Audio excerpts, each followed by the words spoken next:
and welcome to another week of Just One More Thing, a podcast about knitting and crafting. I'm your host, Janessa.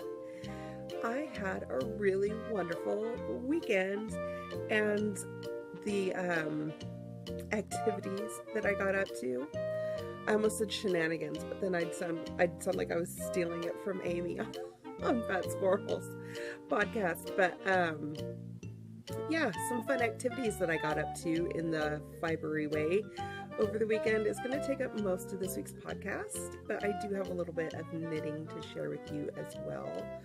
So let's get started.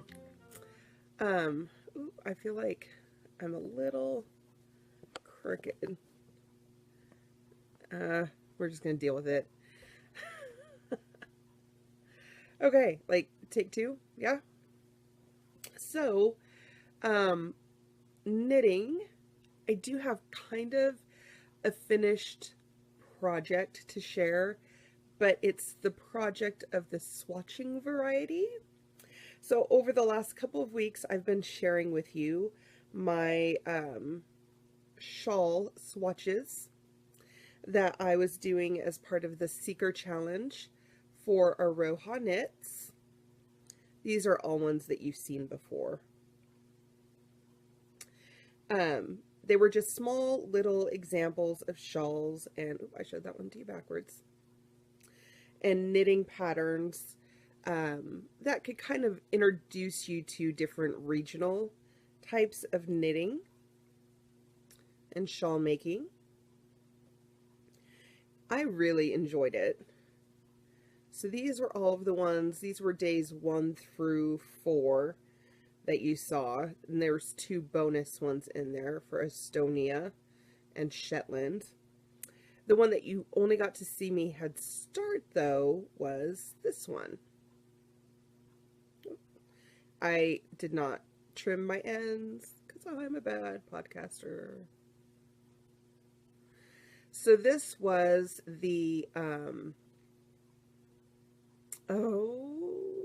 I'm gonna forget it. Not Australia. New Zealand. With the traditional Maori motif in color work. My color work is not my strongest suit. But I didn't do too bad with the floats. They're a little tight. I had to pull on them a little bit just to kind of open up everything. But, I mean, not too shabby. I don't know that I would make an entire shawl like this. Or even like the border of a shawl on an entire huge shawl like this. I'm not a huge fan of doing color work. I don't know why it intimidates me so. Maybe it's because I don't have as much control over that contrasting yarn as I would like. I always feel like I'm gripping everything to you. It's very stressful and everything's really tight on it. But overall, that was kind of a fun little project to go through and just knit little samples like that. And in the future, when I see a shawl pattern that I'm like, I think I might want to do that, but I don't know for sure. I think I might just work up a little tiny version of it and kind of see how I like it. Brooklyn has already claimed all of those little swatches for all of her little toys. She and Emerson need them to keep the toys warm, apparently. They've been asking forever when they can actually take them, so they'll be thrilled today when I can say, they're yours. I might steal a couple back. Like this one. I really like this one. And I think it could make a really neat headband. Kind of like a... It's nearly the size of my hair, and I think that could look cute if I grafted those edges together. I think it could make a cute headband. So I might keep 1 or 2 of them back. This one I thought would look pretty kind of pinned out and framed, but They'll probably take all of them. Who am I kidding? I love my kids. And I love that they love my knitting and that they actually want to use my knitting and wear my knitting. So I'm going to continue to encourage that.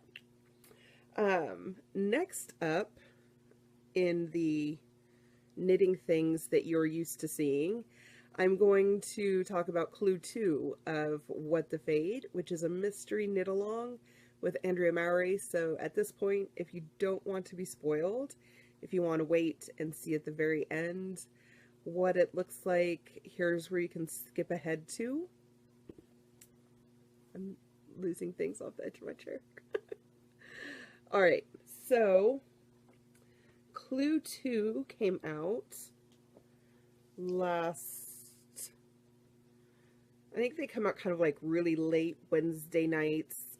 Thursdays is when they arrive in my Ravelry mailbox. And Clue 2 was a continuation of Clue 1. It was the brioche section again. Brioche section.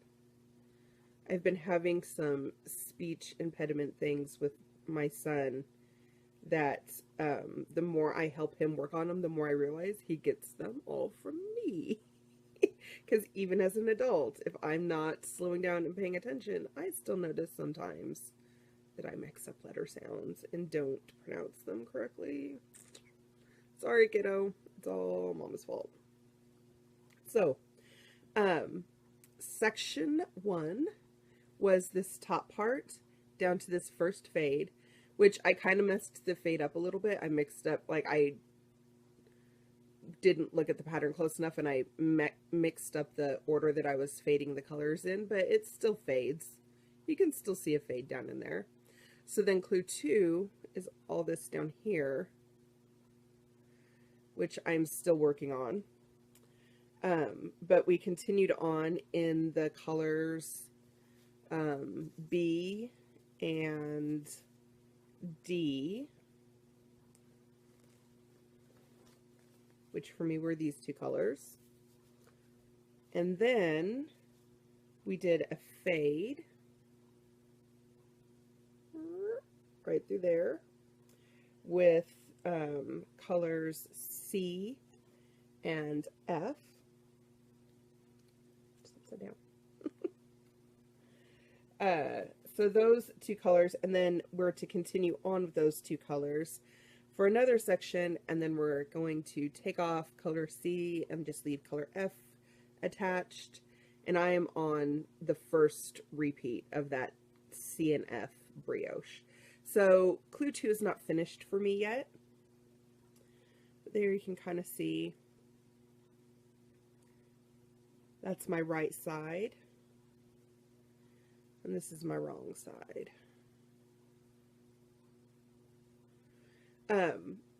I feel like I've really got a handle on brioche as far as like understanding it and being able to knit it. However, when I am purling the wrong side color, in my case my dark color, when I'm purling that brown on this side and I flip it over, all of a sudden I think I'm not catching both strands, and it's thin yarn, which is my own fault for using thin hand spun yarn. But I'll have dropped, like that little brown knit stitch will have dropped down, and I'll have to pick it back up and crochet it back up.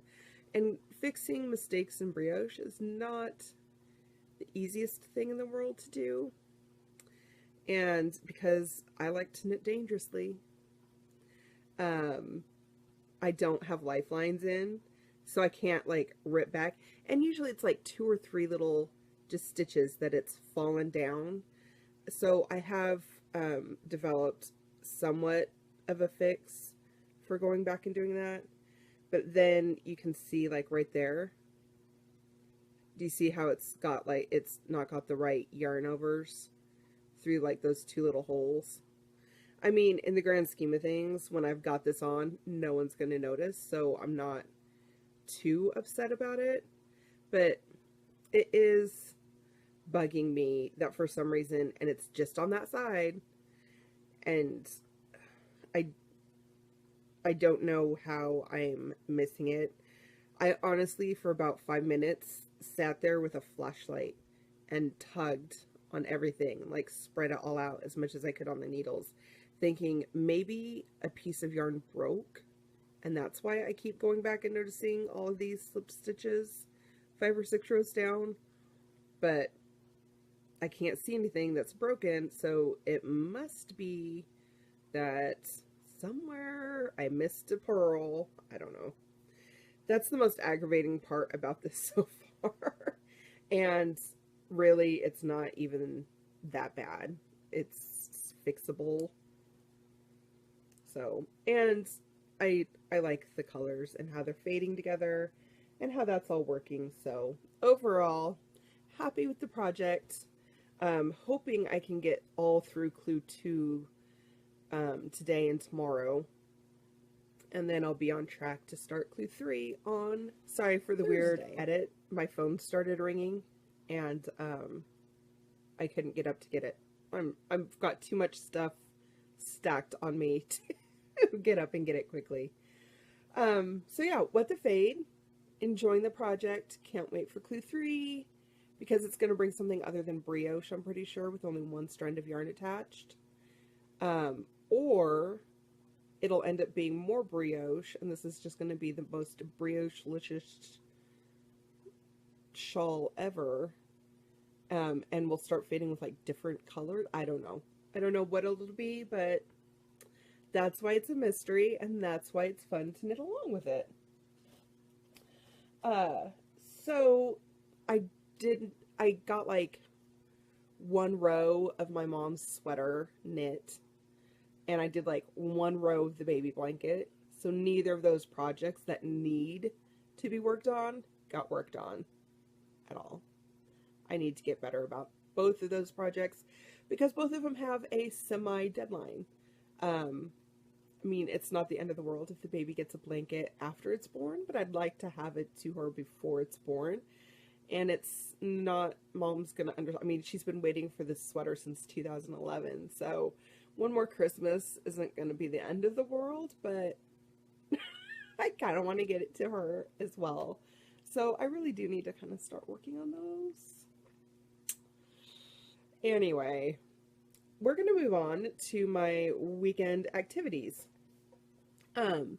Every year in the town that we live very close to, like my town is small and it's just people living here. Like there's no shopping or anything here. So to do all that stuff, we have to go to, there's 2 different towns that we lie like smack in the middle of. So over to the west of us is a town called Chillicothe, Missouri. It is the home of sliced bread. That's our claim to fame over there. Also, every year they have Chautauqua in the park. And this is a big craft fair, essentially. They allow vendors to come in and set up and sell their wares. But the, it's, I guess you could call it juried show almost.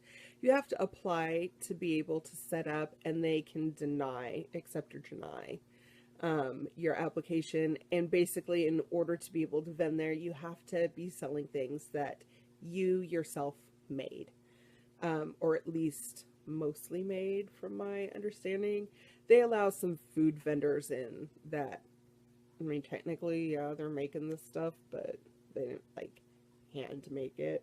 Like, there's a guy who sells root beer, and he puts it in fancy glass bottles, but, like, he totally bought the syrup for the root beer. Like, he didn't make it all from scratch.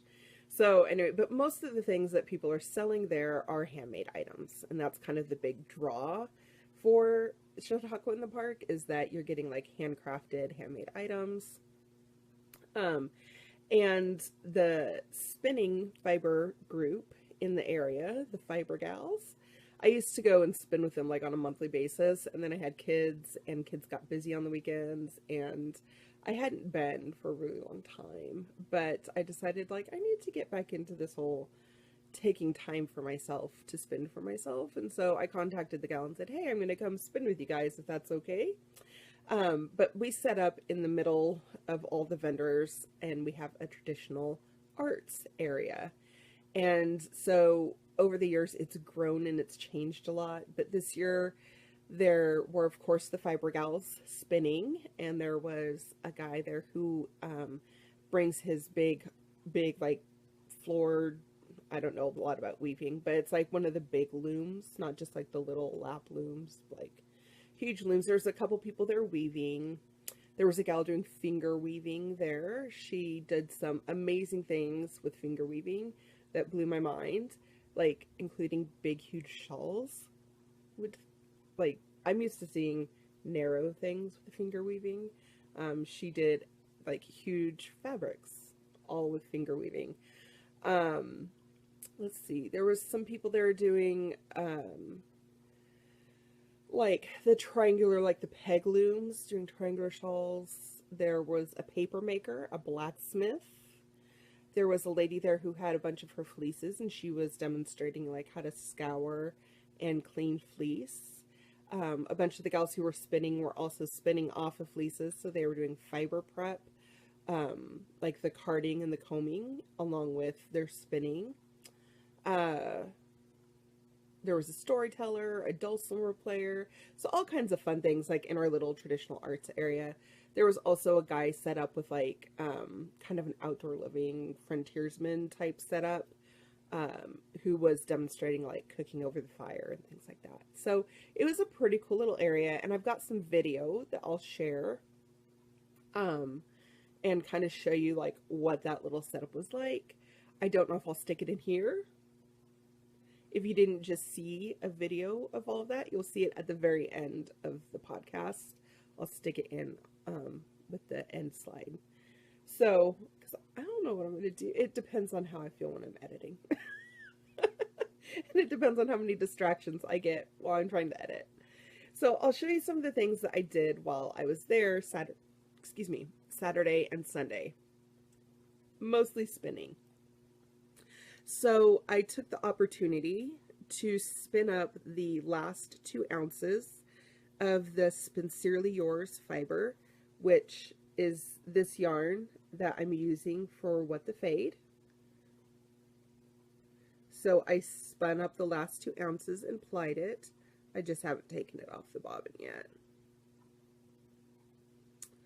Yeah, there you have it. That way I for sure will have enough yarn to do that color in my What the Fade. So that was the thing that I did the most of. That took pretty much all of Saturday to do that little project. And then on Sunday, I started spinning on, here it is. Let me grab the label out of the bag.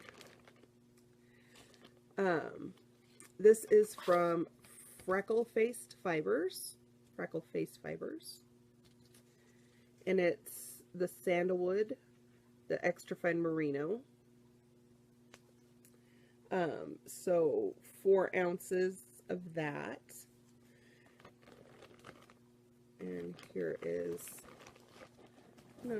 a reminder of what that fiber looked like.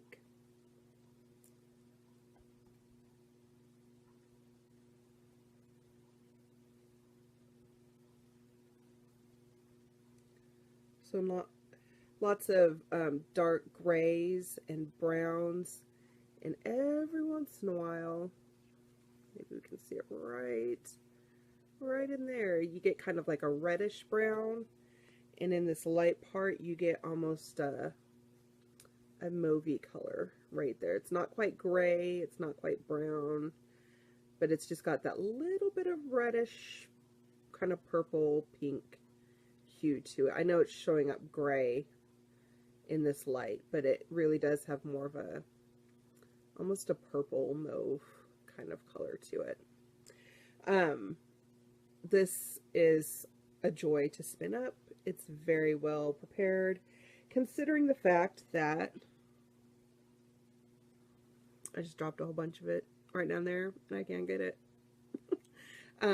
Considering the fact that this has been sitting in my stash for years, like I've had to do very little to prep this fiber. It hasn't compressed or felted or anything. Of course, I mean, it was stored in a plastic bag and it was stored in my cedar chest.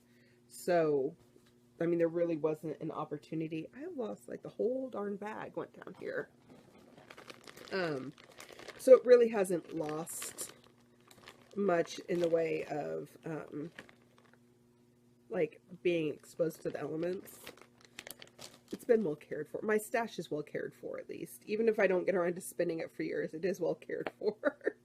So this is mostly the first third. There was a little tiny bump and this left to spin onto this bobbin. And then I'm gonna do a 3-ply with it. So it'll be close to a fingering weight. By the time I'm done with it, maybe even a sock yarn. I don't know. It's not superwash merino and it has no nylon content, so it's definitely not going to be socks, but it'll be a really nice shawl when it's all said and done.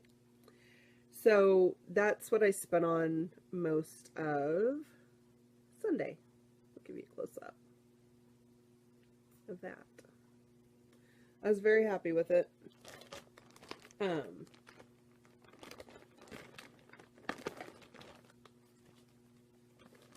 Who knows when, like this one, I don't feel like I'm in a hurry to spin, so it might be a while before you see that project again. Let me find a good spot to set it so it doesn't all fall.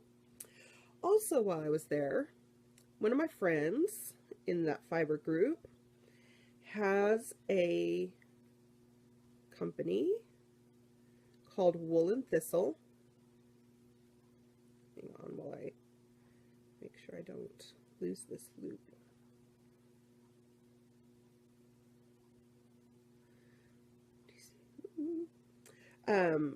Her son made these crochet hooks out of oak twigs, branches. Look at that. I do love a wooden crochet needle. And this, I absolutely adored it. There were all different sizes. Some were very big, some were very small. This one, it just felt really right in my hand. Most of what I crochet with is usually on like a G or an H. I might go just a little bit smaller to like maybe an E for like my sock yarn type stuff that I crochet with. I think I can't remember if that's what I'm using with my Cozy Memories blanket or not. Anyway, this is like a good sized crochet hook for me.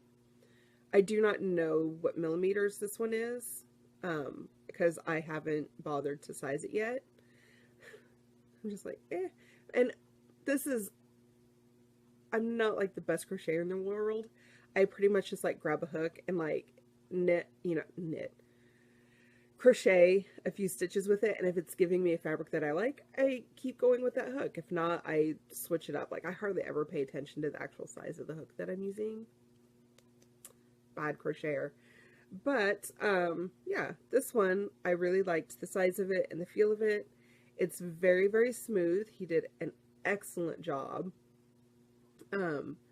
with sanding not only this part where your yarn's going to be, but the hook inside is very well sanded. It does not snag my yarn at all. The bark has been left slightly rough, but you can tell it's been sanded down a little bit too. And see how shiny it is. And it's got this nice rounded end on it. Just a very well done job with that crochet hook. And like there's some little bumps and stuff along the way here, but that just, to me, that adds to the character of like, I'm knitting with a stick. I loved it. I brought it home and I told Brooklyn to take it out of my bag. I said, hey, I got something for us. Look in the bag, check it out. And she held it up like this. She goes, a stick? And I said, look at it closer. And she goes, oh, it's a crochet hook. Like, she was kind of amazed by it. And when I was talking to Erin, she said, like, I guess her son didn't really think that people would think much of them or be interested in buying them. But I think she almost sold out, and like, he had to make more for the second day. So I'm going to put her information up over here. And you might, I don't know if she'll have them like in a shop or how that will work, but if you're interested in getting your own crochet hook, you should. They're totally worth it. I love them.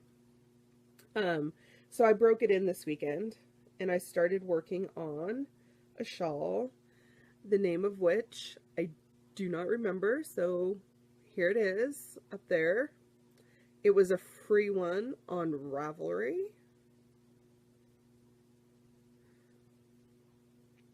Whoops, sorry. And it is making like a flower motif in a triangular fashion. So it'll be a nice kind of summery shawl, scarf, an open worked shawl of sorts. So I just finished with that first flower, and then you can kind of see the beginnings of the second and the second row flowers. Sorry, ends starting right there. This is going to be one, the pattern is not easily memorizable. Like, it doesn't have a rhythm to it like most triangular shawls do. Maybe like as it gets bigger, it'll be a little bit more recognizable, but for now I have to sit there and look at the pattern. It has a chart, which I always love a good chart, but my biggest pet peeve, you know, on charts is when you get the PDF and the PDF is in portrait mode, but all the charts are in landscape mode, and you have to turn your head like this to try and read them. And so you try to like flip your tablet or whatever that you're reading off of, because I don't print my patterns out. It's just my biggest pet peeve is not being able to look at the chart because it's printed the wrong way. I'd rather have a smaller chart in the portrait mode that I have to blow up in order to, like, I get why they do that because they assume that we're going to print them out, but that's my biggest pet peeve when it comes to charts, is that I can't read it on my phone or on my tablet and knit from my screen or crochet from my screen. So the yarn that I'm using for this is Knit Pick Stroll in their sparkly. It's like a maroon with sparkle. Don't know the color name. Did not keep any of the balls, I don't think. This was actually one that yarn I had used to start a shawl and then never finished it, and so I just ripped it out and decided to use it for this one. Okay, so let's see what else. Ooh, I'll show you this. Another fun thing that I picked up while I was at Chautauqua, if you've ever tried the lotion bars, like the Lolo lotion bars, you'll know why I was so excited about this. One of the booths there is a local bee farm. The Colzer Bee Farm. They're out of Corning, Kansas. So they're local-ish. They're not local, but they're mostly local. Anyway, they have some real fun honey and honey-related products, and I got a lotion bar with a fun cable on it. Even though it's not, I mean, it's a Celtic design, so I know it's not an actual like knitting cable, but it looks like a fun cable that I would like to do on a knitting motif. So yeah, it smells um, like rosemary and I can't remember the other scent, citrus. It was a citrus something, citrus and rosemary scent that I picked out. But she had all different ones, like with all different, stamps on top. But it's one of those where, you rub it in your hands and it softens up your hands, but it doesn't leave them greasy. And this time of year, especially when I trim my nails down short, I always get little rough spots right here, like right along there. And it's always where my knitting snags or my spinning snags is in those spots. So right there around all my cuticles and stuff, it's come in very handy to have a nice lotion that I can put on there and smooth everything down, but it doesn't leave my hands greasy to where I can't spin or knit or stuff like that. It also, this was a trick that I learned from one of my friends who said, she was the one that was like, you gotta go over to the honey thing because they have lotion bars. You can take a little bit of it and rub it around kind of under your eye right there. And it helps with blocking the histamines that make your eyes itchy. It works. It's either that or the tons of allergy medicine that I've been taking on top of it. But I've noticed that I haven't had to like try to claw my eyes out at all today. And I have all the windows in the house open because it's a nice fall day. Fall is my favorite time of year.